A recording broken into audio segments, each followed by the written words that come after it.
만드는 언론 여긴 국민 라디오.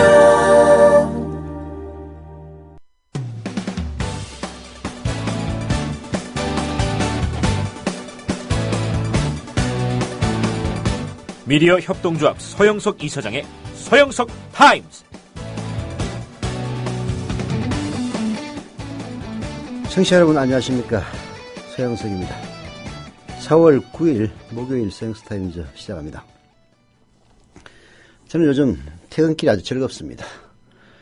6시부터 6시 50분까지 보이는 라디오 듣고 보면서 퇴근하는 맛이 아주 쏠쏠합니다. 월화수 이제 겨우 3번 했는데요. 오늘 내일 방송은 이어질 겁니다. 6시에 휴대폰으로 국민 라디오에 보이는 라디오 봅니다. 월요일에는 변호사 3분이 나와서 방담하는 이런 변이 있나. 그리고 화요일에는 군사평론가 김종대 선생과 평화운동가 정우식 선생의 진짜 안보. 수요일 어제는 MBC 해직기자 출신 이용마 기자의 이용마의 한국정치. 어제는 그 관악을 새정치민주연합의 후보로 출마하는 정태호 후보가 나왔습니다. 이용마 기자가 첫 부분에서 그렇게 얘기하더라고요. 사실 제1당 이자 여당인 새누리당의 오신환 후보에게 출연하도록 요청을 했지만 아직까지는 부정적이다. 다음 주에 매주 한 번씩 하는 거죠. 지금 방금 제가 말씀드린 프로그램은 매주 수요일에 이용마의 한국정치합니다. 어제는 정태 후보 나왔고요. 다음 주에는 정동영 국민모임 후보가 나온다고 합니다. 그리고 오늘은 이제 일종의 토크쇼 형식의 프로그램이 6시부터 방영될 겁니다. 원래 원제는 김최고의 맛있는 수다였습니다만은 출연진이 다소 조정되는 바람에 이름이 좀 바뀔 것 같은 그런 느낌이 드는데, 여하튼 오늘 김최고의 맛있는 수다, 그리고 내일은 백년전쟁, 이렇게 방송이 됩니다. 사실 보이는 라디오 기획을 하고 실행에 옮기려고 했을 때는 여기저기서 많은 회의론도 있었고, 또 우리가 이런 일들을 해낼 수 있을까, 역량에 대한 스스로의 의구심 이런 거 없지 않았습니다. 근데 막상 해보니까요, 정말 뭐 제가 미디어 협동조합 국민TV에 있어서가 아니라 정말 우리만 보기는 아까운 그런 프로그램이었습니다. 팟빵에서는 볼 수 없습니다. 사실 팟빵은 6시부터 7시까지가 가장 트래픽이 많은 시간대고요. 여기에 이제 비디오 데이터까지 송출이 되면은 자기들이 보유하고 있는 서버가 감당하기 어렵다라는 그런 판단에서 팟빵에서는 오디오 송출만 하고 실제로 보시려면은 유튜브를 통해서 봐야 됩니다. 근데 이 화질이나 여러 가지 구성 이런 것들이 전 진짜 지상파에 전혀 못지 않은 정도가 아니라 지금과 같은 행편무인지경인 지상파에 비하면은 정말 지금 당장 방영해도 고품질의 방송이라는 평가를 받을 만한 그런 얘기를 듣고 있습니다. 그것은 물론 이 방송을 위해서 노력하고 있는 출연진들, 그리고 저희 미디어협동조합 국민TV의 직원들의 노고도 있습니다만은, 제가 생각하기에는 지금 현재 우리 미디어협동조합을 좀 다소 어렵게 만들고 있는 초기에 스튜디오 투자, 그리고 대한 언론으로서는 정말 많은 인력을 채용해서 훈련해 왔던 그런 성과들이 이제 보이는 라디오를 통해서 하나씩 그 성과물로 나오고 있는 것이 아닌가 하는 그런 느낌이 들었고요. 유튜브를 생방송으로 청취할 때는 실시간 채팅도 가능합니다. 그래서 실시간 채팅에 참여하는 많은 분들도 다들 그렇게 평가를 했습니다. 좀 과다한 투자라고 비판을 받았던 국민TV의 스튜디오 투자를 비롯한 초기 투자가 결국은 이런 고품질의 보이는 라디오로 고품질의 보이는 라디오라는 성과를 도출할 수가 있었다. 이런 지적들이 많이 있었습니다. 물론 지금 미흡한 점 많습니다. 인력 부족으로 인해서 자막이라든지 이 자료화면 이런 것들이 그렇게 많이 들어가고 있지는 않습니다. 그런 것들은 앞으로 차츰차츰 보완이 될 거고요. 한 번, 두 번 할수록 더 많은, 더 좋은 보이는 라디오가 되리라고 확신합니다. 여러분들도 퇴근길 6시부터 6시 50분까지 보이는 라디오로 퇴근길 즐겨 주시기를 당부드리고요. 진짜 권유하고 싶습니다. 이제 미래협동조합 국민TV는 굉장히 어려운 터널을 이제 초반부는 거의 지난 것 같습니다. 중반부와 후반부 한 2, 3개월 후에 어느 정도 여력이 비축이 되면은 행편이 되는 범위 내에서는 과감하게 투자를 할 겁니다. 그래서 보이는 라디오를 더욱더 확대할 것이고요. 뭐 저도 사실 보이는 라디오를 보면은 이런저런 아이디어들이 많이 생깁니다. 방송 현업에 종사하는 우리 직원들 어떻겠습니까? 아마 아이디어가 분출할 겁니다. 다만 돈이 없어서 행편이 어려워서 지금 당장 6시부터 한 50분밖에 못하고 있지만은 앞으로 좋은 프로그램 많이 나올 겁니다. 기대해 주셔도 좋습니다. 그리고 6시 50분에 끝나면요. 이게 아주 재미가 있어요. 제가 퇴근하는데 걸리는 시간이 한 4, 50분 되고 지하철에서 내려서 집에 갈 때까지 또 한 1, 20분 걸립니다. 그래서 이제 6시 50분에 53분, 4분 정도 끝나더라고요. 예, 보이는 라디오가 끝나면은 이제 걸어가면서 7시 뉴스K 시작되기 전에 저 브릿지 영상들이 나오는데요.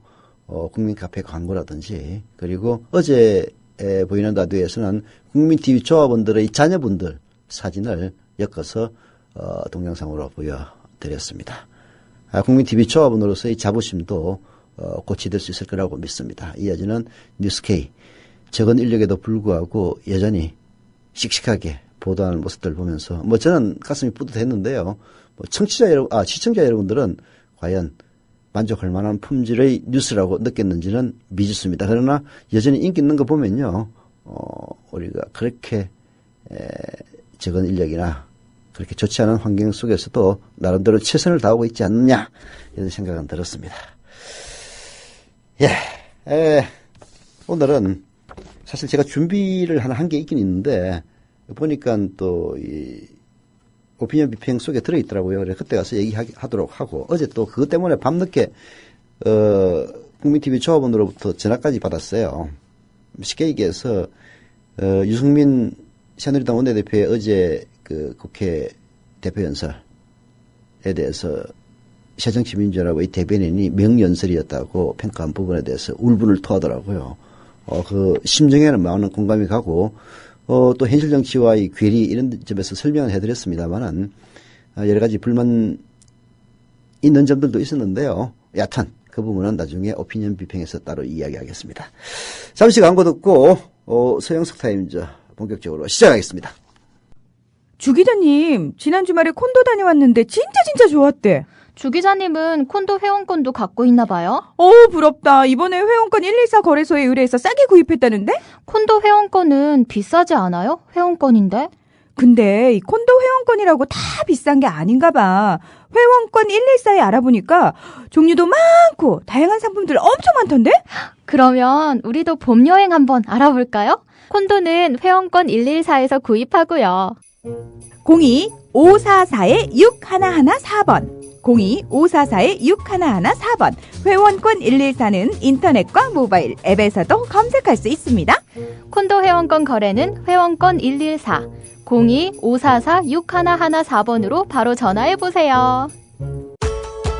소설가 이회수입니다. 생업이 연기자인 시민정치운동가 문성글입니다. 사진작가 구본창입니다.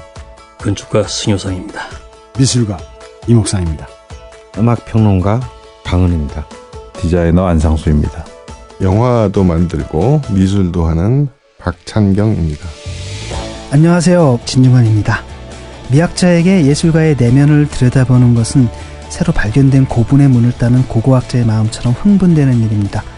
사진, 건축, 연기, 디자인 등 다양한 분야의 예술가들을 만나 물어본 그들의 비밀. 진중권이 만난 예술가의 비밀, 지금 서점에서 만나실 수 있습니다. 지상철 조합원 신청 광고입니다. 강화대교 앞에서 개념 부부가 만드는 개념 곰탕, 연지연 곰탕.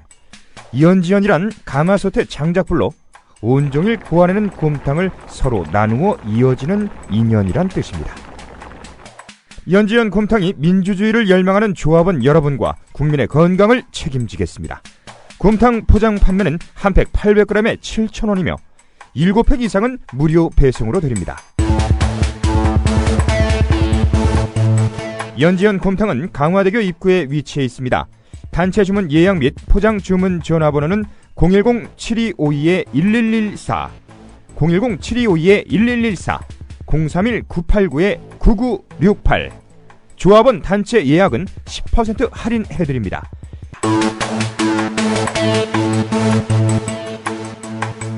포장 판매 금액의 10%는 국민TV 후원금으로 쓰입니다. 오피니언 비평 시간입니다. 우리 김효진 PD 나와 있습니다. 김효진 PD는 요즘 바쁩니다. 뭐 보이는 라디오도 해야지. 또 좀 있으면 장가 갑니다. 준비돼야지. 바쁜 김효진 PD 나와 있습니다. 네, 김효진입니다. 아유, 별로 그렇게 바쁘지 않은데 일들 이제 개편하고 처음 시작하는 일들이 많으니까 손에 좀 안 익어가지고 금방 또 쏟아질 것 같습니다. 자, 이 소식 먼저 오피니언 비평에서 다뤄봐야 될 것 같습니다. 정부와 사용자 대표인 한국경영자총협회, 또 노동계 대표죠. 한국노총이 모색해온 노동시장 구조 개선을 위한 노사정 협상 결렬됐죠. 어제 다 뉴스를 접하셨을 겁니다. 한국노총은요, 어제 긴급 중앙집행위원회를 열어서 이 정부와 재계의 노동시장 구조 제안에 대한 수용 불가 입장을 재확인하고요. 노사정 대화 중단을 결정했습니다.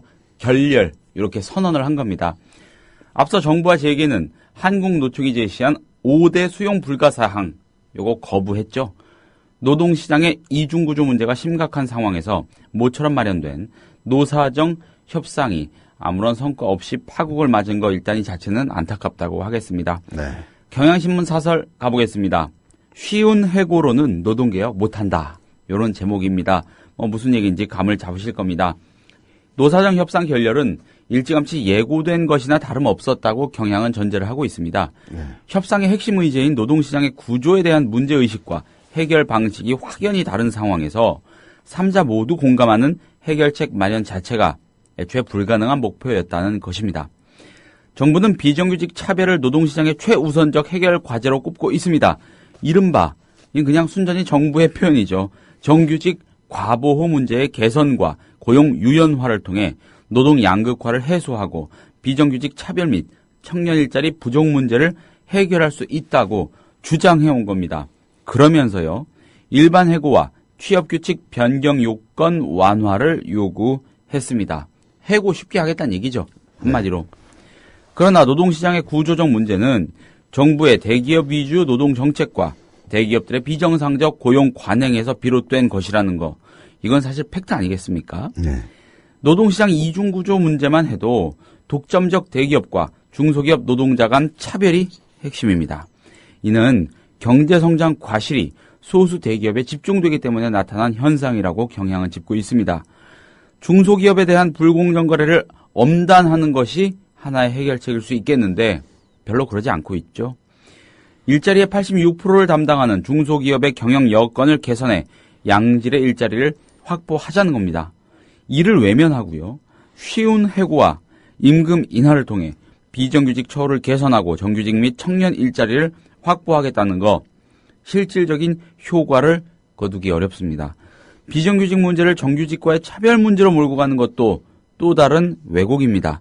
IMF 외환 위기 이후 급속히 확산된 비정규직 문제, 이건 기업들이 비용을 낮추고 법적 책임을 회피하기 위해서 도입한 저임금 및 불안정 고용의 산물에 지나지 않는다는 겁니다. 우선 지적하고 싶은 거는요. 예. 한국노총이 어떤 단체입니까? 솔직히 얘기해서. 예. 그렇죠. 한국노총이 이명박을 지지했던 그런 단체 아닙니까? 예. 사실 한국노총과 민주노총의 조직률을 보면은 누가 더 많은지 내 정확하게는 잘 모르겠는데, 민주노총이 더 많을 겁니다. 하여튼 누가 많든 그건 이제 상관없는 건데, 그런 한국노총마저 자리를 박차고 일어난다는 게 뭘 의미하는 것인지 이 정권은 스스로 아마 물어보기를 바라고요. 경향신문 사설이 제대로 잘 썼네. 일자리는 사실은 86%에 달하는 중소기업에서 나오는 겁니다. 네. 아니, 솔직히 얘기해서, 참, 진짜 보면은 상전이 100회야. 우리 대학 졸업할 때는 삼성 이런 데 오라고 해도 안 갔어. 그 왜 안 갔습니까? 대기업과 중소기업의 차이가 크지 않았기 때문에 안 간 거예요. 굳이 메리트가 없었단 말씀이시죠? 그렇죠. 그리고 복지 같은 것도 지금처럼 대기업과 중소기업의 격차가 그렇게 심하지 않았습니다. 게다가 그때는 전두환 시대였기 때문에 언론사 월급이 초임이 대기업 초임보다 더 높았어요. 우리보다 더 높은 데는 유일하게 언론사보다 더 높은 데는 정권사밖에 없었습니다. 정권, 은행. 이쪽의 대졸 초임이 우리보다 조금 높았어요. 은행도 별로 안 높았어요. 정권이 높았지. 그때 정권 호황기였으니까. 언론사가 그렇게 급여가 높은 직군이었습니까? 그럼요. 대졸 초임이 그때 20만 원밖에 안 했는데 내가 졸업했을 때 나도 그때 85년도에 졸업했으니까 대학 입학 10년 만에 졸업했던 건데 그때 대졸 초임이 20만 원이었어요. 그럼 지금으로 치면 어느 정도 되는 건가요? 지금으로 치면은 정확히 구체적으로 환산하기가 쉽지 않겠지만 한 30년 전이니까 한 200만 원 정도 된다고 봐야 되겠지. 근데 내가 경향신문 들어갔는데 경향신문도 많이 주는 데는 아니었어요. 초임이 32만 원이었다고.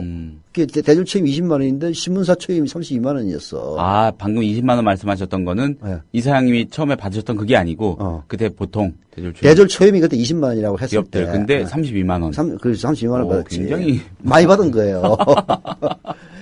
이게 그런 차이가 많이 없었단 말이에요. 예. 근데 이제 IMF 거치면서 기업의 양극화가 시작된 겁니다. 그러면서 대기업, 큰 기업으로 몰리고 중소기업이 이제 고통받는, 게다가 어려워지면은 그 책임을 전부 중소기업에 전 거예요. 하청기업의 납품 단가를 낮춘다든지 이런 방식으로. 그러니까 중소기업의 상황은 점점 더 어려워지고 대기업은 점점 더 살찌는 체제, 양극화. 이로 인해서 굉장히 이제 많이 차이가 났고, 스카이라든지 온갖 스펙으로 가득 무장한 인간들이 나오기 시작한 것도 저는 대기업과 중소기업 간의 격차가 커지면서라고 생각합니다. 비슷하면은 굳이 목맬 이유가 없잖아요. 인생 대학 좋은 데 나온다고 해서 훌륭한 행복이 보장되는 것도 아닌데 자기 인생의 모든 것을 투자해 가지고 그렇게 할 이유가 없는 건데, 하는 이유는 대기업과 중소기업의 격차가 너무 크기 때문에 그런 거예요. 삼성전자 10만 명 고용을 하고 있는데 평균 임금이 1억 아닙니까? 평균 연봉이 1억이에요. 근데 모든 중소기업들 평균 연봉 3천만 원 넘는 곳이 아마 드물 겁니다. 한 배도 아니고 두 배도 아니고 세 배 이상 차이가 나고, 복지라든지 기타 등등을 따지면은 어마어마한 격차가 존재하는 거죠. 여기에는 대기업의 약탈적인 경영, 중소기업을 짜고, 물론 삼성전자 같은 경우에는 스스로의 기술 혁신을 통해서 세계 시장을 개척한 그런 덕도 있습니다만은, 대부분의 기업들은, 삼성전자는 대한민국에 하나밖에 없어요. 대부분은 그렇지 않습니다. 결국은 짜가지고 중소기업을 제일 먼저 약탈하고, 그 다음에 중소기업 약탈도 안 되면은 직원들을 약탈합니다. 임금을 깎아라. 이제 임금 못 깎으니까 노조 때문에 비정규직을 양산하고, 이렇게 지금 구조가 되어 왔던 거란 말이에요. 이런 데 대한 문제의식이 전혀 없이 지금 기업에서도 잘 사는 계층이라고 볼 수 있는 한 10% 남짓한 대기업들을 위한 노사정 협상을 하고 있는 거 아니에요. 그러면은 86%의 중소기업을 대변해야 될 그 노측 입장으로서는 그걸 어떻게 받아들일 수가 있겠냐고. 그렇죠.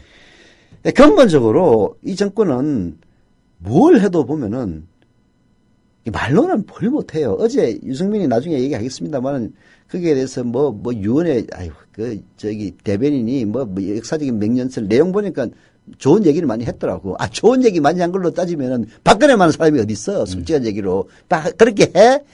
오히려 경기해야 될 판에 명년설 이딴 소리 해가지고 그냥 염장을 질러서 오히려 박근혜 대통령의 연설은 모든 연설이 한 단어로 요약이 됩니다. 더 좋게, 좀 더 좋은 쪽으로. 잘. 그렇지. 문재인 네가 공약을 하면 그보다 2배 이상 좋은 공약이야. 더 좋게. 그렇지. 저는 더 좋게. 재원 내가 대통령 돼서 한다니까. 그래서 내가 대통령이 되겠다는 거 아닙니까? 그러니까 이따위 정당에 대해 유승민이에 대해서 당장 김무성이가 하는 얘기만 하더라도 그 개인 생각이야 이런 얘기하고 있지 않습니까? 그런 데서 대변인이라는 게 그야말로 진짜 눈치코치도 없게 지금 국민들은 막 속이 문드러져 가지고 뒤비지고 있는 판인데 이 정권 진짜 부정선거로 당선된 이 정권을 갖다 인정해야 되느냐 말아야 되느냐 이 부분부터 우선 출발부터 이 정권에 대해서 비판적으로 바라보고 있는데 그런 데다 대놓고 역사적인 명령을 하니까 여기는 처먹지. 욕을 먹어야 될 것은 유승민이에요. 너 또 거짓말하냐 하는데 실제 괜히 헛소리 해가지고 최종fin지라고 욕먹고 있다고요. 자, 이 노동시장 구조 개선하자는 정부. 참 기가 막힌 건데 애초에 그 경향도 짚었죠. 처음부터 안 될 협상이었다라고 하는 게 더 좋은 일자리를 더 많이 만들고 지금 일하고 있는 사람들을 더 잘 보호해주기 위한 협상이어야 되겠죠. 노동자 입장에서는. 그런데 정부가 들고 나온 핵심 키워드는 이겁니다. 비정규직과 정규직의 격차 해소 비슷하게 만들겠다. 요것도 어떻게 보면은 굉장히 애매한 거죠. 그런데 비정규직 보호를 하기 위해서 비정규직을 더 잘해주면 되지. 그리고 지금 없애면 되지. 정규직에 대한 보호장치를 완화해가지고 이게 뭡니까 도대체? 말장난도 아니고. 아니 이제 상대적 박탈감을 줄여주겠다는 겁니까? 나름대로 논리는 있죠. 그게 이제 예를 들어서 현대차 같은 거 보면은 현대차 정규직 노조가 굉장히 세잖아요. 파업하면 하면은 완전히 라인이 확 서버리니까 손해가 크니까 이제 사측으로서 울며 겨자 먹기로 협상 타협 안 할 수가 없고 그런 측면이 없지 않은 대목은 있어요. 그래서 이제 그 정규직에 대해서 해고 유연성을 부여하자. 그러면은 기업들이 어려우면은 정규직을 많이 자르고 이런 식으로 되다 보면은 비정규직에 대한 대우도 올라갈 수 있다. 이제 이런 논리예요. 논리 구조는 대한민국 현실을 대입하면은 용납 불가능한 일이지만은 나름 논리는 갖고 있습니다. 액면대로 바라만 보면은 근데 그렇게 고용 유연성을 가지려면은 잘린 사람들이 취업 유연성도 있어야 돼요. 그렇죠. 취업 유연성도. 현대에서 나 잘랐어? 그러면은 기아 가면 되지. 근데 지금은 기아는 현대랑 똑같은 기업이야. 이게 취업 유연성이 없는 상태에서 고용 유연성만 늘리겠다는 게 말이 안 되는 거거든요. 말 되는 얘기. 취업 유연성을 늘리려면은 아까 얘기했다시피 중소기업을 보호해줘야 됩니다. 공정거래법이라든지 이런 걸 철저하게 적용해가지고 대기업이 그렇게 약탈적으로 하면은 바로 벌금 때리고 행정명령을 내리고 심지어는 제소를 하고 해가지고 꼼짝 못하게 만들고 그래서 정상적인 룰 속에서 대기업과 중소기업이 상생할 수 있는 자리를 만들면은 그 86%에 달하는 중소기업이 사람들을 늘릴 수 있을 거 아니에요. 그러면 취업 유연성이 생기는 겁니다. 그 취업 유연성에 대해서는 일체 생각을 안 해요. 왜? 그거는 작은 기업들이니까. 우리가 관심 있는 건 대기업밖에 없어. 대기업한테 뭘 받아먹는지 모르겠어요. 그래서 김영란법이 필요하다는 얘기가 나오는 거예요. 이런 게 취업 유연, 미국 같은 경우에는 물론 나라가 크기 때문에 그런 것도 있습니다. 대한민국은 완전 코딱지만한 나라잖아. 미국은 코딱지만한 게 50개 이상 있는 나라 아닙니까? 그래서 여기서 잘렸다고 해가지고 블랙리스트에 올라도 저 서부 끝으로 가면은 상관이 없는 그런 구조예요. 그래서 나름대로 취업 유연성은 있습니다. 그래서 고용 유연성이 생기는 거예요. 근데 대한민국은 이런 조그마한 나라에서 그리고 대기업들이 거의 과점하고 있는 이런 상태에서 고용 유연성이 있냐고. 취업 유연성이. 우리나라의 비정규직이라는 제도가 무분별하게 무차별적으로 물밀듯이 밀려 들어온 게 이제 IMF 때인데 사실 비정규 형태의 어떤 직종이라는 개념은 미국도 그렇지만은 서구 유럽 선진 사회에서는 굉장히 보편화된 것이죠. 그러니까 선진국 거 유럽 거면 다 좋다고 하고 그것도 하나의 명분이 돼가지고 들여왔겠죠. 그런데 말씀하신 대로 취업 유연성이 보장이 되고 그리고 심지어는 내가 지금 다니던 직장에서 쫓겨나서 일을 잃어도 큰일은 나지 않는다는 그런 사회적인 어떤 공감대, 보장에 대한 믿음이 있으니까 그 속에서 소위 유연성을 발휘하기 위해서 효율성 차원에서 만들어진 거 아니겠습니까? 그러니까 어떤 외국 사람들은 우리나라 그 정규직에 대한 어떤 처우의 그 어떤 조건들이 있잖아요. 보편적인. 보면 좀 이해를 못하기도 하더라고요. 근데 그들은 그런 맥락이 있는 거죠. 그게 왜 그런지 알아요? 그 이유가 참 전두환 때문입니다. 전두환 이 인간이 말이야. 이게 그 총칼로 들고 권력을 탈취하고 나서 지 맘대로 했잖아. 근데 해외에서 하도 독재하니까 어차피 지키지도 않을 거 노동법은 아주 그냥 정규직 그때는 정규직 비정규직 개념이 없을 개념이 테니까 없었죠. 예. 이게 그때는 다 정규직이지. 네. 에 대해서 철저하게 보장하는 형태로 노동법을 만들었어요. 근로기준법. 이게 말 그대로만 지키면은 몇몇 이제 3자 개입 금지라든지 그런 것만 빼고 내 옛날 노조위원장 돼가지고 검토를 해보니까 진짜 훌륭한 법이더라고. 지키기만 하면은. 근데 이제 민주화 87년 이후에 그 예. 부분 살아있으니까 악법적인 요소들 많이 이제 없앴거든요. 뭐 제3자 개입 금지라든지 뭐 몇 개 있어요. 이런 것들을 가지고 이제 그 노동자들을 쪼았는데 그 싹 없어지니까 진짜 훌륭한 법이 된 거야. 그 이 법대로 지키니까 이제 정규직에 대해서 보호 장치가 아주 잘 돼 있죠. 왜냐하면 옛날에는 법이 없던 시대였거든. 그냥 마음대로 자르고 법 있어도 뭐 야 그런 거 필요 없어 하던 시대에서 이제 법으로 따지는 시대가 오니까 그때는 그래서 법으로는 잘 보장을 해놨지 이 인간이. 그래서 뭐 ILO 국제노동기구에 우리 이런 법이 있습니다. 이렇게 하려고. 이제 그래서 됐는데 이게 일단 한번 그 시행이 돼가지고 적용이 딱 돼버리면요 고치기가 굉장히 어렵습니다. 그것도 일종의 기득권이에요. 계획이 그래서 어려운 겁니다. 아직 뒤집어 놓지 않으면 계획이 잘 안 되는 이유가 일단 한번 거기에 대해서 뭐 이제 시쳇말로 맛을 들여 놓으면은 이게 불합리하더라도 잘 못 고쳐요. 특히 이익과 관련돼 있을 때는.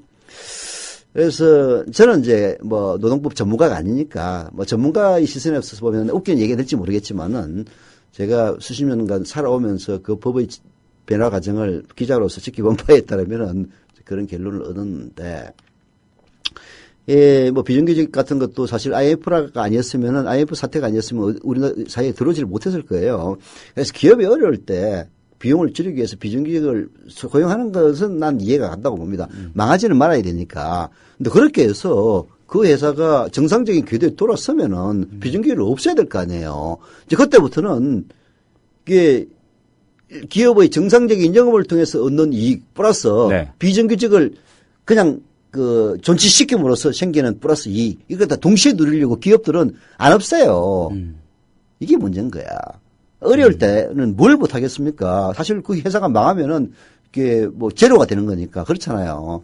그래서 사실은 그 구성원들이 진정으로 그 기업을 위하고 기업의 기업주가 그렇게 자기 사익만 채우지 않는 그런 구조라면은 스스로 임금을 깎아서라도 살리기 위해서 노력할 거 아니에요. 그래서 뭐 비정규직을 둔다면 누가 반대를 하겠어요. 그러나 그게 이제 정상적으로 돌아왔을 때가 문제인 거야. 망해버리면은 다 망했으니까 또 상관이 없지만은 정상적으로 돌아오고 나서 이제 그런 거 다 없애고 다시 환원시켜야 될 때 그때부터 오너가 예. 이제 야 이건 다 내 거야 하면서 입마에 폭행하는. 정부가 기업을 바라보는 시각에 대한 근본적인 전환이 전제가 돼야지만. 그러니까 정부는 기업을 감시해야 됩니다. 예. 근데 직업은 유착이 돼가지고 오히려 기업의 이익을 정부가 대변하는 이런 상태가 되니까 진짜 디스토피아 같은 기업 정부 사실 기업의 힘이 점점 커지고 다국제화가 되면서 해외에서는 이런 디스토피아 소설이 많이 나옵니다. 기업이 정부가 되는 거야. 노무현 전 대통령이 권력은 이미 시장으로 넘어갔다고 했던 좀 암울한 진단이었는데 예, 정말 옳은 진단이긴 했네요. 권력이 시장으로 넘어가는 것을 정부는 바로잡을 수가 있습니다. 정부는 바로잡을 수가 있어요. 그래서 정권이 바뀌면은 정부의 역할이 굉장히 중요해질 겁니다. 그래서 공정거래법이라든지 심지어는 신문시장 그것도 그 공정거래법으로 했잖아요. 예. 그게 조중동 그 과점 언론들이 네. 뭐 자전거 상품권 돌리면서 하는 것들도 이건 사실 불공정 거래 행위거든. 예. 그렇잖아요. 정부는 그런 걸 막아야 되는 겁니다. 불공정 거래를 막아서 중소기업들이 숨을 쉴 수 있도록 해주고 중소기업들에 대해서 약탈적인 영업을 했을 경우에 이것을 바로잡을 수 있는 법적 제도적인 보완 장치를 해줄 수 있는 곳이 바로 정부고 그런 정부들이 제대로 작동하는 나라는 이른바 복지 선진국입니다. 참 갈 길 멀어요. 굉장히 중요한 정말 할 말이 많은 어제 사건이었습니다. 담고 있는 의미도 많고요. 자, 요 정도 하고 다음 토픽으로 가보겠습니다. 조한규, 예, 세계일보 전 사장이죠. 조한규 전 사장, 이 사람이요. 세계일보가 자기를 부당하게 해임했다면서 최근에 손배 청구 소송을 냈다고 합니다. 세계일보가 지난해 정윤회 국정개입은 사실이라는 청와대 문건을 입수해서 보도한 뒤에 정권 쪽이 보복 성격으로 자신의 퇴진을 압박했다. 이렇게 주장하고 나선 겁니다. 당시 사장이었죠. 네. 비판적인 보도를 했다고 정권이 언론사 인사에 개입해서 사장을 잘라버리기에 이르렀다는 그런 의혹을 제기할 수 있겠죠. 사실이라면 정말 참담한 일인 거 아니겠습니까? 예, 많은 신문들이 보도를 제대로 안 했어요. 한겨레는 그래도 사설로 짚고 있네요. 비판 보도했다고 신문사 사장까지 자른 건가? 정권이 외압을 가한 정황은 매우 짙다고 한겨레 의심하고 있습니다. 무엇보다 세계일보 소유주인 통일교의 총재 비서실장이 지난 1월 31일 조 사장을 호텔 커피숍으로 불러내서 정부 요인이 1월 29일 한학자 총재는 문선명 씨, 고 문선명 씨의 부인이죠.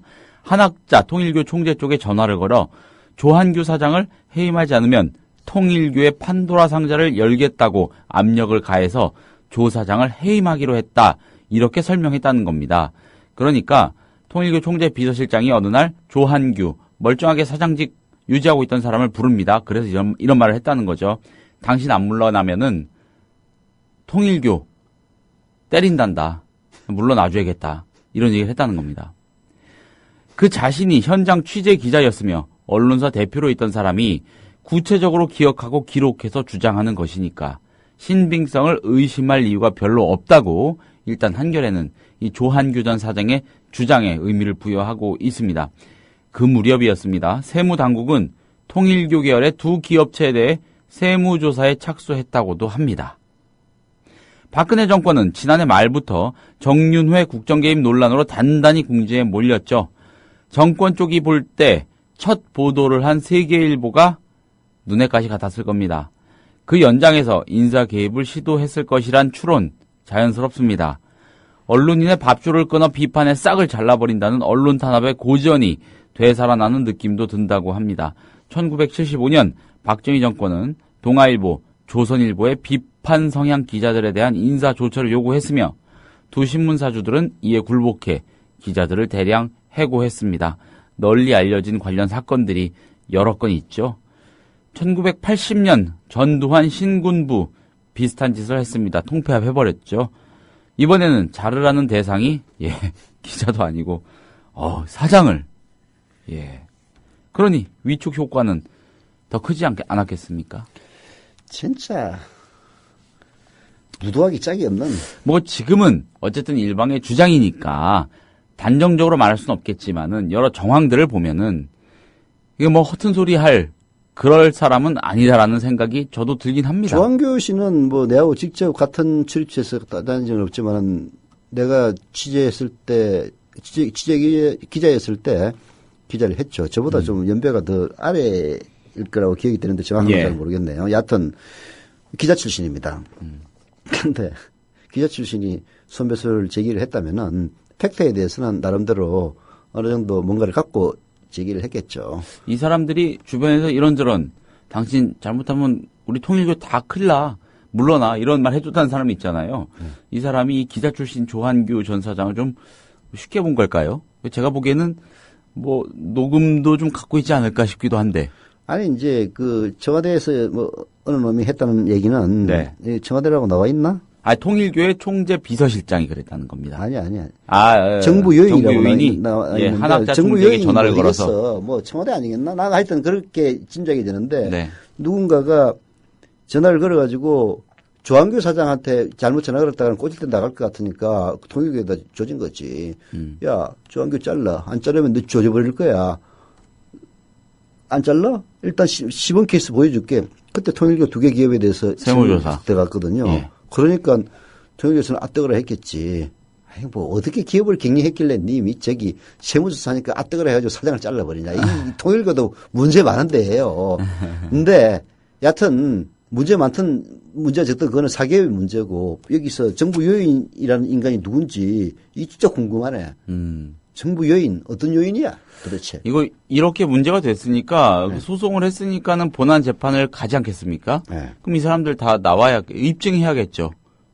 재판부가 어떻게 진행을 시킬지 모르겠지만은. 정부 요인이야. 뭐 한학자가 얘기하지 않는 이상, 여기 뭐 총재 비서실장 얘기하지 않는 이상은 뭐 나오지는 않겠지. 한학자 총재까지는 직접적인 관련 당사자니까 증인으로 채택해서 나올 수도 있겠군요. 그렇죠. 예. 한학자 나오면 통일교 신도들이 들고 일어날 테니까 총재비서실장이 나오겠지. 그런 이유를 들어서 거절할 수도 있겠네. 네. 참 진짜 이건 무도하다고 그러는데요. 진짜 무도한 정권입니다. 이게 사실이라면 진짜 갈 때까지 간 거 아닙니까? 그렇죠. 말할 수가 없네. 이 정권의 하수인인 새누리당의 원내대표가 한마디 했다고 그걸 명령설이라고 하니까 그래서 속이 디비지는 거죠. 아이고, 참. 정윤회 보도를 대하던 청와대의 태도하고 뭔가 좀 맞물려서 연상이 되기도 합니다. 네. 그러니까 모르겠습니다. 정말 떳떳하고 아무 일도 아니었으면은 굉장히 거세게 그러면서도 좀 젠틀하게 반응을 했겠죠. 시간을 끌고 한 며칠 동안 가만히 여론을 살피고 그런 과정들도 계속 보아오지 않았습니까? 그런 과정에서 이런 조처를 뒤에서 하고 있었다는 것인데 조한규 전 사장의 주장대로라면. 그러니까 난 여기서 어떤 교훈을 얻느냐. 미래협동조합 같은 언론이 많아야 돼요. 맞죠, 예. 예를 들어서 저 보도국장이 뭘 보도를 했어. 예. 그 누군가 나한테 전화를 걸어가지고 미래협동 조여버릴 거야. 보도국장 잘라 하면은 내가 뭐라고 그랬어요. 나 여기 주인 아니야 이 새끼야. 조합원들한테 한번 물어보겠습니다. 조합원들한테 아니 내가 총회 한번 열고요. 물어볼 필요도 없어. 네가 물어봐 이 새끼야. 척하는 소리 하고 있어요. 그래 씨발로 막.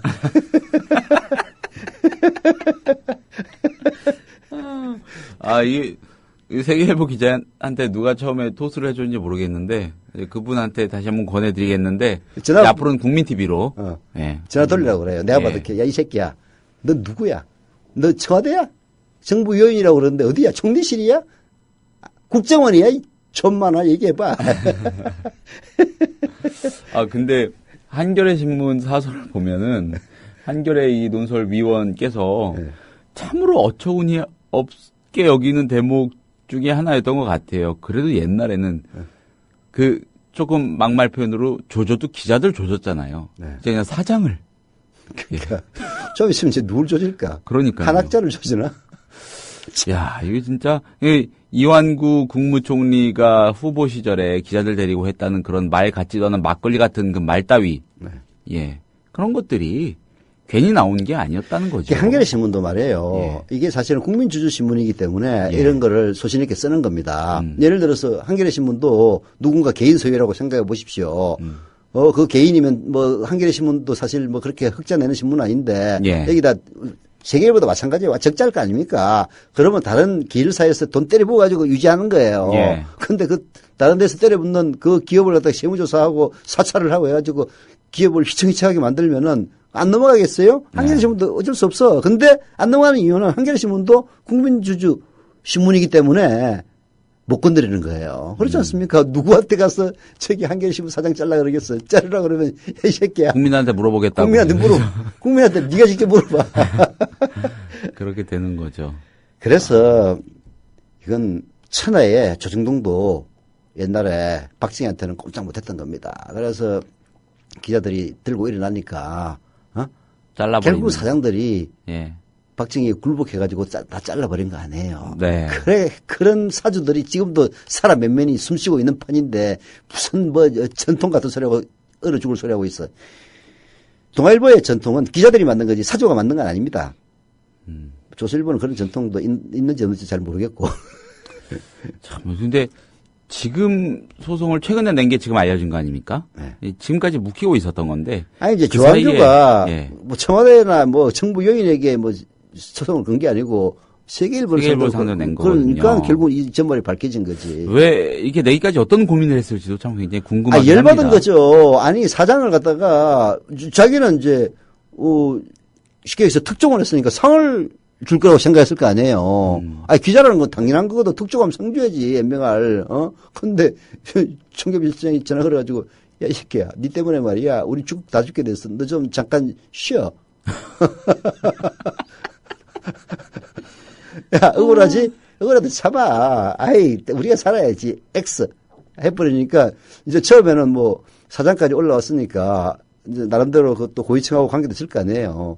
그래서 그냥 얼결에 물러나는데 곰곰이 생각하니까 진짜 억울하거든. 아니 내가 뭐 세계일보에 해를 끼쳐서 솔직히 세계일보가 있는지도 없는지도 모르는 그런 판에 몇 부가 팔리는지도 모르는 그런 판에 그야말로 유사일에 큰 특종을 해가지고 세계일보 아니 사실 그때 막 그 소동이 있었을 때 창사일에 그렇지. 예. 있었을 때 우리 세계일보 인용도 많이 하고 했지 않습니까? 세계일보로서는 진짜 망의 영광이지. 네. 아니 그런 일을 한 나를 갖다가 해임을 시켜? 열받은 거죠. 참, 계속 웃게 됩니다. 이게 웃는 게 이게 정말 재밌어서 웃는 게 아니고 실수 아니겠습니까? 네. 갈 때까지 이런 모습 안타깝습니다. 세계일보 기자들이 또 힘내고 같이 좀 맞서주는 수밖에 없지 않을까라는 생각도 해봅니다.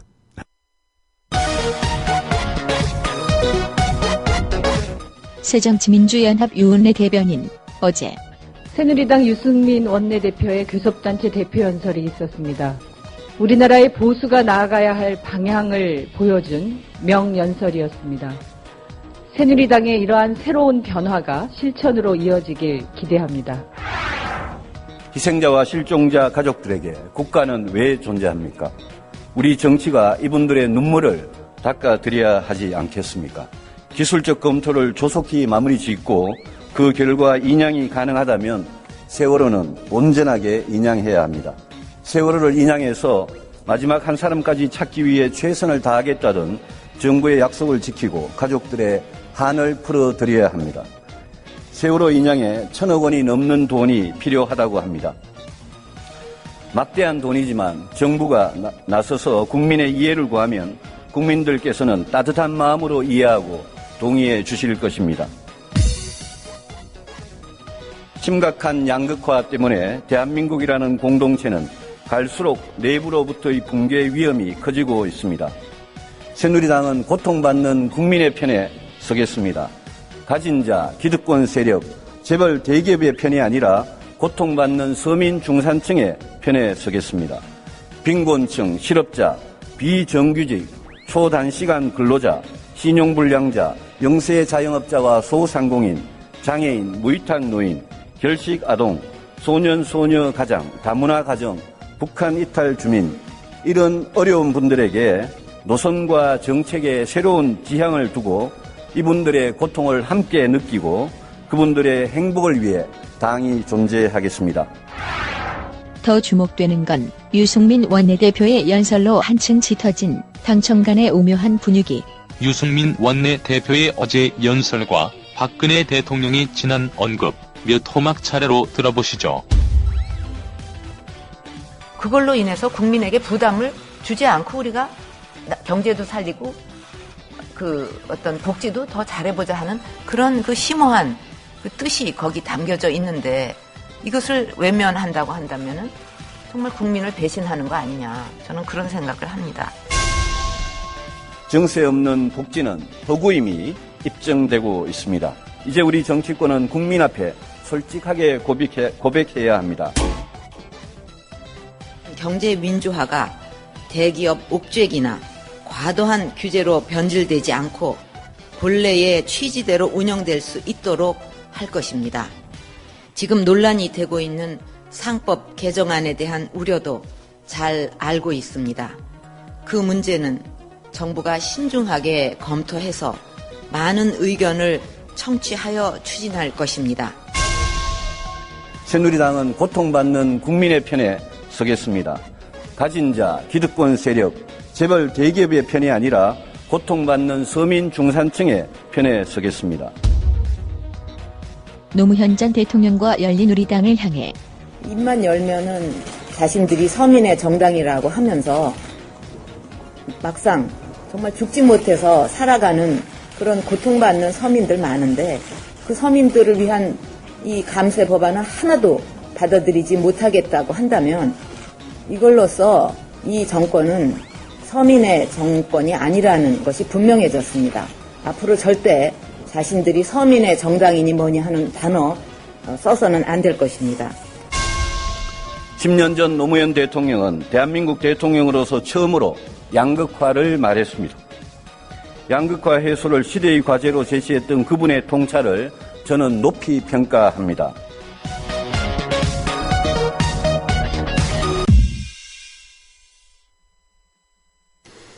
네, 뭐 지금 우리 김효진 PD가 잘 편집해서 보여드렸다시피 사실 뭐 이 조그만 이걸 뭐라고 하나 스파이스라고 하나 이 속에 이미 얘기가 다 들어있어요. 예. 유승민의 원내대표 연설은 나름대로 의미는 있습니다. 네, 뭐 주목이 되는 건 사실입니다. 예, 의미가 있어요. 예. 예를 들어서 정치 없는 복지는 허구다. 예. 하는 것은 지금 박근혜 정권의 입장과는 명백히 다른 정도가 아니라 정반대죠. 네. 그리고 양극화에 대한 해소이지 노무현 정권을 높이 평가한 거. 지금까지는 양극화의 주범이 노무현 정권이라고 떠들었던 인간들이 바로 새누리당입니다. 법인세도 성역일 수 없다라는 그런 언급들도 우리가 수차례 입이 마르고 닳도록 주장해 왔던 그런 것들이고요. 예. 여당의 원내대표가 그런 문제에 대해서 얘기했다는 거 물론 다 의미가 있습니다. 근데 아까 김현준 PD가 만든 그 속에서도 나왔습니다만은 박근혜 뭐라고 했습니까? 그리고 그렇게 했던 박근혜가 지금 어떻게 하고 있습니까? 이제 사실 야당이라면 주목해야 될 부분이 바로 그것이거든요. 언론도 마찬가지입니다. 어떤 정치인이 달콤한 얘기를 하면은 그 달콤한 얘기가 현실이 될 수 있을 것이냐, 아니면은 지금의 위기를 피하기 위해서 주둥아리만 까는 것이냐, 이런 것들을 면밀하게 분석하고 제대로 평가를 해야 되는 거거든요. 근데 유승민 대표의 원내대표의 연설을 다른 데도 아닌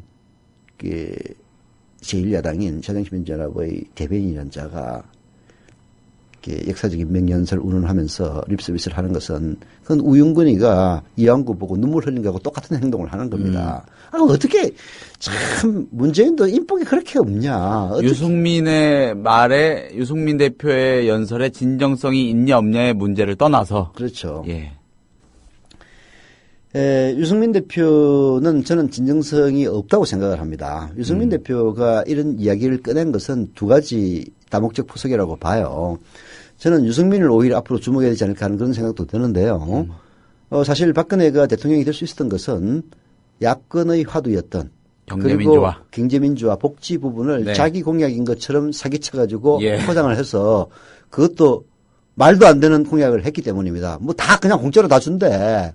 그래서 어떻게 줄 거냐고 물어보면 내가 대통령이 돼서 한다니까 이런 말도 안 되는 논리로 사실은 포장을 했고, 그런 말도 안 되는 논리가 또 의외로 먹혀 들어가서 아슬아슬하게 이긴 것 아닙니까? 네. 마찬가지로 새누리당이 선거 때만 되면은 계획을 얘기합니다. 총선인가 대선인가 총선인가 지방선거 그 1년 전에, 지금 한 1년 전이면 지방선거였나? 그때 1년 전 지방선거, 예. 예, 김무성이나 이상한 손팻말 들고 와가지고. 눈물을 닦아주십시오. 예, 대통령이. 제발 살려주십시오. 어쩌고 저쩌고 하지 않았습니까? 지금 유승민이 하는 꼬라지가 바로 그겁니다. 저는 진정성 제로라고 봐요. 제로다. 제로입니다. 왜 그러냐? 현실 실현 가능성이 전혀 없기 때문이에요. 당장 당의 대표인 김무성이가 신선한 얘기긴 하지만은 우리 당의 정책이라고 얘기해서 개인 생각이다. 개인 생각에 불과하다. 그렇게 얘기하지 않습니까? 새누리당이라는 틀로서는 실현 불가능한 사탕 발림을 하고 있는 거예요. 유승민이 그럼 탈당해가지고 새정치민주연합으로 갈 겁니까? 어제 연설 끝나고 심상정 정의당 원내대표가 잘 들었다고 본회의장 밖에서 이렇게 덕담을 했더니 유승민 원내대표가 심 원내대표 보고 심 의원님 우리 당으로 오이소 그랬대는데 차라리 유 원내대표가 정의당으로 가면 어떨까요? 아니 그게 오히려 실현 가능성이 있는 거지. 그렇죠. 그러니까 그래서 현장에 나가면 안 돼. 무슨 얘기냐면은 어제 정태호 이용모의 한국 정치에 나왔던 정태호 후보도 오신환이가 어떤 사람이냐고 물어봤더니 훌륭한 분이라고 얘기하지 않았습니까? 맨날 관할 을에서 본다고. 네. 거기 보니까 그따위 평가를 하는 거예요. 사람이야 솔직한 얘기로 친해져가지고 나쁜 놈이 누가 있어. 그렇잖아요. 알고 보면 나쁜 사람 없습니다. 다 알고 보면 착한 사람들이에요. 그 착한 사람이 아우슈비츠 수용소에 출근해가지고 매일 가스를 눌러가지고 수백 명을 학살하는 겁니다. 그러니까 사람이 나쁘진 않아요. 중요한 것은 그 사람이 어디에 속해가지고 지금 어떤 행동을 하고 있으며 자기의 소신과 반대되는 그런 당론에 따르느냐 마느냐 그런 걸 가지고 판단을 해야 되는 거예요. 그런 의미에서 보면은 오신환은 아주 나쁜 후보입니다. 근데 왜 정태호 후보가 그런 식으로 아이 사람 괜찮다고 얘기하겠습니까? 같이 노니까 그런 거예요. 유은혜도 마찬가지고 심상정도 마찬가지고 같은 국회 바운더리 내에서 같이 노니까 맨날 얼굴 마주하고 가끔씩 밥도 같이 먹고 하니까 유승민 대표 훌륭한 사람이지 이딴 얘기를 하는 겁니다. 유승민이가 개인적으로 만나보면 훌륭한 사람일지 아닐지 난 안 만나서 생각 모르겠는데 개인적으로 만나가지고 나쁜 놈 하나도 없더라고. 내가 지금까지 다 만나봤지만 심지어는 전두환 떨거지들도 개인적으로 나쁜 놈 한 놈도 없었어. 그런 인간들이 광주가 가지고 학살한 거야. 개인으로서의 정치인과 다른 겁니다. 그래서 정파에서 책임 있는 자리를 맡고 있는 정치인. 다른 거죠. 예. 왜 그런 걸 갖다가 제대로 분간을 못하는 얘기예요. 그래서 사실은 욕을 먹으려면 유승민은 욕을 먹어야지. 야, 이 자식아.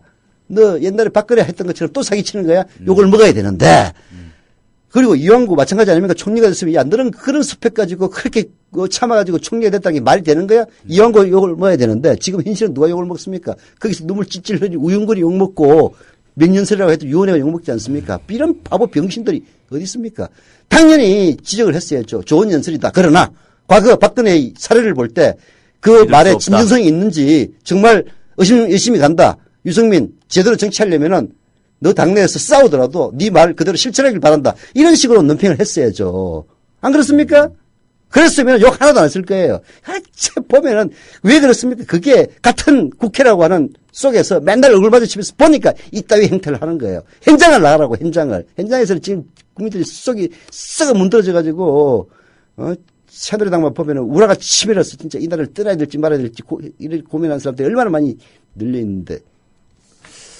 뭐 이런 바람을 가져보는 사람은 있을 것 같아요. 네. 뭐 보수 정당, 보수라는 어떤 세력 없어질 수도 없고 어떻게 보면 극단적으로는 없어서는 안 되겠죠. 우리나라에서의 보수는 여러모로 변질돼 있고 좀 기형적인 측면이 너무 커서 그렇습니다만은 어쨌든 그런데 만약에 유승민이라는 인물이 정말 이런 거를 다는 아니라도 최대로 많이 지키려고 노력할 수 있는 인물이라고 가정을 하면 보수 진영에서 그런 인물이 나와주는 것도 국민으로서는 나쁜 일은 아니겠습니다만은 워낙 믿기가 어려운 지경에 와 있는 건 사실이죠. 아니, 유승민이 얘기에 파격이면 파격일수록 실현 가능성이 저런 겁니다.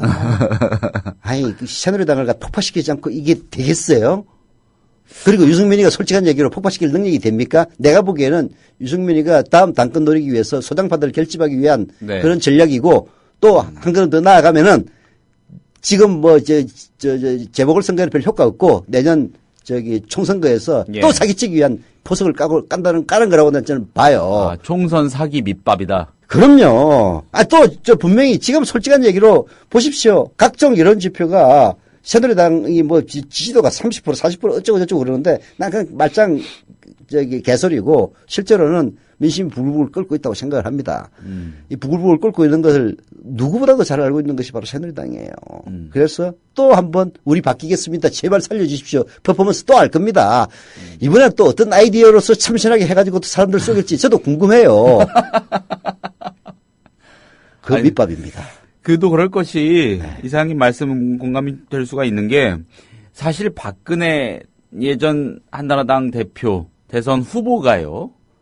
새누리당 후보가 후보 시절에 김종인 박사 같은 사람을 데려온 것만큼의 파격은 아니죠. 따지고 보면 그런 파격이 어디 있었습니까, 사실. 그렇죠. 그렇게까지 했는데도 이러고 있는 거니까 어떻게 보면은 그 김종인이 지금 뭐 합니까? 구기동 자택에서 책을 쓰고 있지 않을까라는 생각이 드는데 아무튼 그렇네요. 그래서 뭐 좋은 의제들을 나열한 건 맞습니다. 그 자체는. 당연히 상식이 있고 제대로 된 야당 대변인이라면은 그딴 소리 해서는 안 되지. 명연설인 것처럼 보이나 그러나 실천이 없는 이빨은 말로서는 국민들의 지지를 받을 수 없다. 이런 식으로 얘기를 했어야지. 무슨 명연설이 이딴 개소리라고 짜빠졌어 진짜. 확. 그 대변인의 논평이요. 대변인의 공식 논평이 대변인실에서 대변인의 생각으로 이렇게 쫙 그대로 쓰여져서 그게 그대로 나오는 경우도 있는 걸로 알고 있어요. 그리고 덜어는 그 지도부 한번 감수를 하고 데스킹을 하고 나오는 경우도 있는 것으로 알고 있는데 어느 경우일까요? 어제 유은혜 대변인의 논평은? 그렇죠. 우리 기자 생활할 때는 부대변인이 와가지고 기자들한테 뭐 데스크까지 받고 갔어요. 이렇게 논평이 되면 되겠습니까? 아니, 실제로 그런 일이 있었죠. 기자실 고참 좀 되면은, 안에 고스 붙이고 있으면은 부대변인이 쭈삣쭈삣 와요. 그래서, 형, 그러면서, 왜냐면 이제 나이가 더 많으니까 기자들이. 이거 좀 봐줘. 뭐야? 이번에 논평 내려고 그러는데, 이거 써왔는데, 이거 이렇게 돼도 되겠어요? 보면은, 쭉 읽어보고, 뭐 괜찮네. 집 던지면 내고, 뭐 그런 일도 있긴 있었어요. 근데, 지금은 어떻게 하는지 모르지. 근데, 하여튼, 참, 민심을 몰라도 이렇게 모를 수가 있느냐 하는 생각이 듭니다. 물론, 현실 정치에서는 이 틀 자체를 부정할 수는 없어요. 사실 우리 지금 부글부글 끓고 있는 심정만으로 따지자면야 박근혜 정권을 어떻게 인정을 합니까? 예. 그렇잖아요. 그야말로 부정선거, 쿠데타에 버금가는 국정원과 군 사이버 사령부의 개입으로 인해서 이따위 부정선거를 저질러서 드러난 것만 해도 그러는데 안 드러난 건 얼마나 있겠어. 개표 자체도 그렇게 끄썩 믿을만 하지 못한 이런 상황에서 대통령에 대해서 지금 저거 인정이 싫은데 게다가 그 최동욱에 대한 그런 온갖 박해에도 불구하고 결국은 그 국정원장 그 인간 누구야? 원머시기 있잖아. 원세훈. 원세훈이 걔도 선거법 위반으로 걸린 거 아닙니까? 예. 원세훈이가 선거법 위반으로 걸리면 박근혜의 정당성에 문제가 있는 거지. 그래서 속이 디비져가지고 저 정권 그냥 확 잡아줬으면 좋겠다. 그런 생각을 하는 사람들이 많이 있어요. 그러나 정당은 그럴 수는 없는 겁니다. 뭐 쿠데타를 해야지 그러면 어떻게 의회 정치를 하겠어. 의회 정치를 하려면 상대방을 인정하고 들어가야 되니까. 그래서 우리의 말하자면은 바라는 요구 수준에는 턱없이 못 미쳤다는 건 알죠. 충분히 압니다. 뭐 문재인 대표가 쿠데타를 하기 위해서 지금 대표된 건 아니잖아요. 의회 정치 틀 속에서 뭔가를 고치고 그리고 거기서 국민의 심판을 받아서 다음 정권을 잡아가지고 바꾸겠다면 그런 취지로 하는 거 아닙니까? 그래서 우리 눈높이에는 낮을 수밖에 없어요. 그러나 우윤건처럼 이왕구 그렇게 국민들의 욕을 받아 쳐먹으면서 그냥 슬슬슬 끼가지고 송구합니다 해가지고 총리된 인간한테 아이고 그동안 고생했죠. 울어서는 안 되는 겁니다. 마찬가지로 대변인이라는 자가 거기서 명연설이라고 해서는 안 되는 거예요. 어떻게 문재인 대표는 주변에 있는 인간들이 그런 인간들밖에 없어. 진짜 인복 없는 거 보니까 대통령이 될지 나도 의문스러워. 솔직한 얘기로. 이거 하나는 확실한 것 같습니다. 네. 새누리당이 역시 참 잘합니다. 예. 일도 잘하고 영리한 것 같아요. 보면. 예. 그 정당이 제대로 나라를 통치하면 얼마나 좋겠습니까? 일도 잘한다는 건 정치를 잘한다는 건 아니죠. 옳은 방향으로 한다는 건 아니고 일사불란하게 영리하게 약삭 빠르게 잘 움직이는 거는 확실해 보입니다. 뭐 그 한 단면을 확인한 것 같기도 하고 그렇습니다. 자, 서영수 타임스 오늘은 오피니언 비평으로 그냥 끝냈네요. 여기까지 하겠습니다. 감사합니다. 내일 다시 인사드리겠습니다. 국민라디오 팟캐스트 응원하는 가장 쉬운 방법 아시나요? 다운로드하기, 별점 주기, 댓글 달기, 구독하기.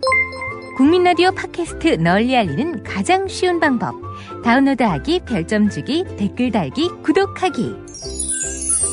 기억하세요. 다운로드하기, 별점 주기, 댓글 달기, 구독하기.